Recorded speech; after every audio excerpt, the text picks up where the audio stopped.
Hey, good morning. The white-throated sparrows are singing, the sun is out, field sparrows are singing, blooms are happening, spring is arriving, friends. Oh my gosh, it's so wonderful. And I wanted to show you this right here. Two plants, one close, one far away, but I think you can pick it out. On the right side, there is an American plum. So that is a native plant we have put in here. And far in the distance on the left side is a Calorie pear, or perhaps a Bradford pear. It's a big one. It might have been an old one. And those are the ones that the nursery industry put out a long time ago. And they're non-native, but they're easy to propagate, and they promised they wouldn't be fertile, but it's super wrong. And so I just wanted to show you there are alternatives. So why do you not want Calorie pear? Well, this will tell you one thing. It is banned in the state of Ohio and many other states within a few years. So why didn't they do it right away? That's because the nursery industry has a really strong voice, and they had a lot of plant materials to sell into the world. So it doesn't really make sense, because now the money's going to have to come from nonprofits, someone else who has a lot less money to fight these plants. And why do you ask, are people fighting these plants? Well, on our trip yesterday down into Columbus is a really great example, and it's true many cities that you go to or suburbs. And I even remember them when I was in college in North Carolina. I had a Bradford pear out my apartment window, and it had gorgeous white blooms, but it stunk to high heaven. And who knew then what it was going to do to our landscapes now, which is populate it over and over and over to where nothing else can grow. I mean, field after field and roadside after roadside yesterday going into Columbus and through Delaware on our way down there. It was so depressing, friends. It's all that is out there. I can't even stand it. I'm like, I can't even go to the city anymore. It's honeysuckle, it's Calorie pear, it's autumn olive. And all of our beautiful native plants are not able to survive, or just aren't there anymore, and then there's no seeds to grow into new native plants. So it's kind of wah-wah, I know. It's not very fun, but we can do something about it, okay? So number one is get them off your property ASAP and plant beautiful natives that are a wonderful replacement, and actually even better. So this here American plum provides fruit for humans and wildlife. The blooms are spectacular. They're visited by insects. They are really scented nicely, not like Calorie pear. And they'll make thickets that provide really wonderful nesting opportunity for birds. And because it's a native, it also hosts different numbers of caterpillars that feed birds, which is very different than those Calorie pears. And so you can look that up online. I'm not going to give a lot more information on that. But if you have them, don't be charmed by those blooms, because they are going to send out so many babies in the seeds, and it's going to make it impossible for other things to grow. And so we always talk about WYSIWYG, what you see is what you get. And so we are starting to see that here, friends, by planting native. They're getting to reproductive sizes now, and they are starting to put seeds out. They're starting to pop up other places. Not like Calorie pear. I wish they could be that thick, because at least they'd have some more value. And they're also starting to send out some runners. So that's in the shrub category. And look, they're just gorgeous. So I'm going to show you an herbaceous layer, and something that we're dealing with here too, to give you hope and to fuel your fire. Okay, so that will be next. Okay, so first, the intimidating part. And I tell you what, this corner of the property is so intimidating to me that I might give up, which is why it's really nice to have people that you are in community with to bolster your spirit. And Steve is so good at this. He has had jobs as land stewards at various preserves. He has dealt with some horrific weed infestations, and he doesn't give up, and I admire that so tremendously in him. So I'm taking you in here. This is our northwest corner of the property, and it was our last big problem area. And so he took out a lot of the mother honeysuckle, European bush honeysuckle or Asian bush honeysuckle, last year and the years prior. And you can see we are still dealing with a big mess in here. So we're so thrilled about the native brambles. They're here. I mean, they're here. And asters and goldenrods. There are native avens in here. But you can also see, oh, and look at this. Ooh, a native viburnum that's here. Youch. Ooh, hold on a minute. There's so many brambles in here. I got one hooked in my foot. Okay, there we go. We did a video a little bit ago on eating garlic mustard, and look how much is over here, everybody. Oh my gosh. And it's been a pretty dry spring, so we pull them out and they break half the time. But we're gonna do it and so that we can set them back, because these are all flowering. And now we eat the garlic mustard when it's young, like we talked about, but it's never anything that we foster here. I know that it's adaptable and that it grows without much help at all. But one thing that I'm noticing within the permaculture groups, especially because we're really interested in that type of growing, but is the promotion of these weeds. And I get it, like they're resilient plants.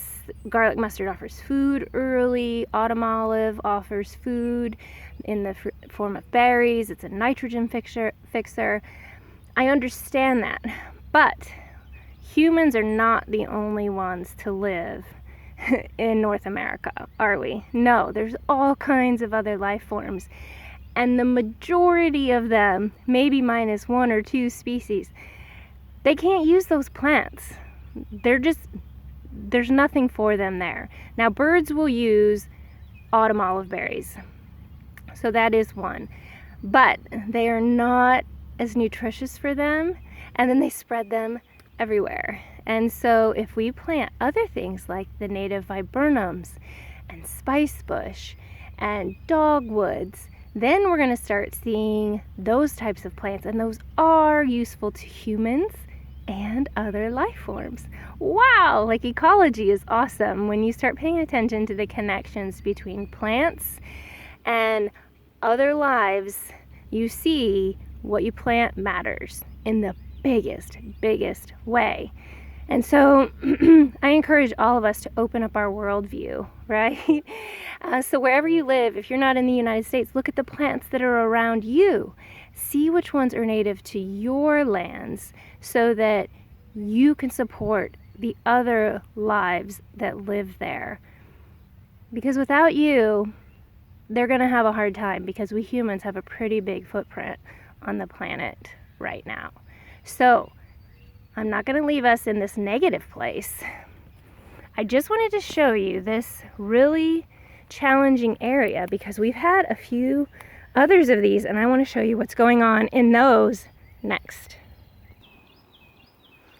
Our next stop shows an area where Steve has worked a lot on the mother honeysuckles, and not the native honeysuckles. Be really careful, because there are native bush honeysuckles, and they're beautiful, but they're totally different. They're easy to tell apart if you know what you're looking at. So all of these come with that disclaimer, people. Please don't just hear my voice and do anything. Make sure you know, because I have learned too, I need to do a lot of research before I make a decision to kill a plant. So we still have some baby honeysuckles and GM in here, but check this out. This is what we're seeing. Is tucked in here are native viburnums. So here's some black haw, and he's found nannyberry in here. We have baby trees coming up, sweet cherries,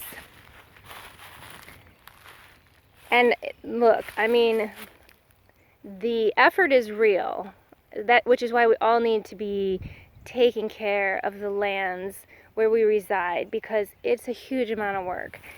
And it's pretty intimidating sometimes, I've already told you that.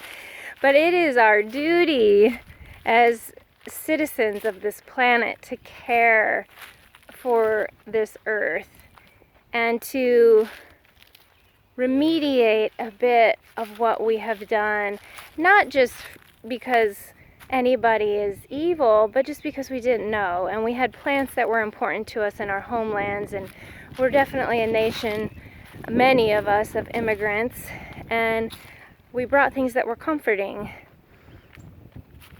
and that makes sense to me too. Here we go. I know, I'm just chattering away, but I just want to show you, we're getting to this other big patch. So there is another viburnum. So what we're seeing is they're coming back. They were here or they weren't here. It can be both. Steve has been throwing seeds out here, and now without the honeysuckle in here, which is allelopathic, which prevents other plants from growing, and then also just with the increased sunlight, we're getting the natives back. And then we have started tucking in spring ephemeral. So this here is a mayapple. And part of the success with the spring ephemerals, everyone, is the retention of organic matter. The soils in much of the country are really, really messed up. And it's going to take a super long time to fix it. But the first step is let the organic matter break down and return into the earth. Such a simple concept and so easy for us. That's one of those things that actually takes away labor, isn't it? We don't have to do anything. Just let the leaves fall, let the sticks fall. Don't gather them up and throw them away. They're your most precious resource that you have on your land. That mayapple is going to flower. Okay, we're getting there. You all who are hanging with me, you rock. I know this is a long one. So we're heading back up here, and this is the area where I really wanted to show you. Many of you will remember Steve's little bloodroot box, his experiment to protect the seeds to see if he could get a bunch to grow. Look at that. We're gonna be moving them around. That is thrilling, isn't it? And so these sensitive plants were able to survive here. Maybe because the leaves are falling and there's a fungal mycelium, some fungal mycelium coming back into action via the decomposition process. So, okay. Success stories. We have tucked in so many plants: leek, trout lily, cutleaf toothwort, twin leaf, black cohosh. Here's a bladder nut we put in, Trillium grandiflorum, rue anemone. You guys, none of this was here. None of it. The jewelweed has expanded exponentially, I think due to the retention of moisture in the soil via the leaves. Now this little bulb thing, that is everywhere. That's non-native. So I'm not sure what we're going to do about that yet. But look at this also. This is our native euonymus, the ground creeping euonymus, and it's spreading everywhere. It is beautiful. The flowers are fabulous, and this all spread because Steve took out the mother honeysuckles. They're gone. And look at this. We planted none of it.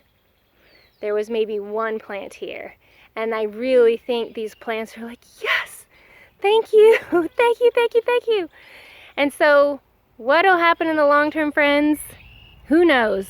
Obviously a big piece of it is going to be up to us. We are the dominant force in much of the world right now, we humans. So let's do good Let's do important work.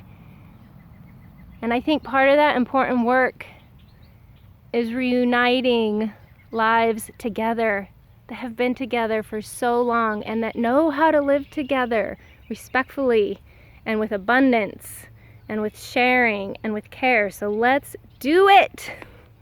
Will you join us?